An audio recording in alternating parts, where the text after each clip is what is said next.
Gujarat Ahmedabad airport లోని plane crash అక్కడ rescue operations ఇంకా కొనసాగుతున్నాయి. ఇప్పటివరకు 265 మంది మరణించినట్టు తెలుస్తోంది.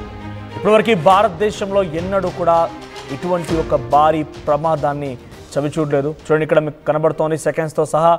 కొన్ని సెకండ్స్లోనే సుమారుగా 10 సెకండ్లో టేక్ ఆఫ్ తీసుకుంది flight. So flight take off తీసుకోగానే అది స్టార్ట్ అయినటువంటి సమయాన్ని నుంచే చాలా తక్కువ సమయంలోనే అలా వెళ్ళిపోయింది, గాల్లోకి లేచింది. చాలా తక్కువ హైట్తో అది ప్రయాణం ప్రారంభించేసింది.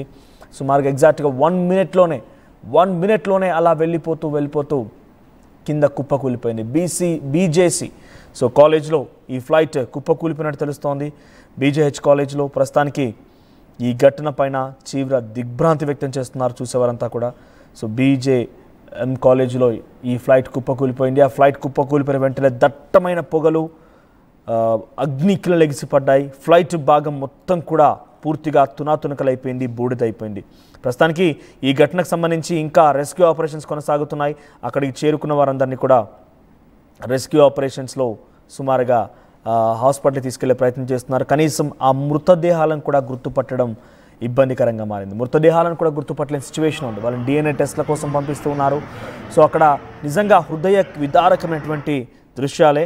సో ప్రజెంట్ అక్కడ జరిగేటువంటి ఆ దృశ్యాలు చూస్తుంటే ఎవరైనా కూడా కన్నీళ్లు పెట్టాల్సిందే. ఒకసారి ఆ విజువల్స్ చూడండి.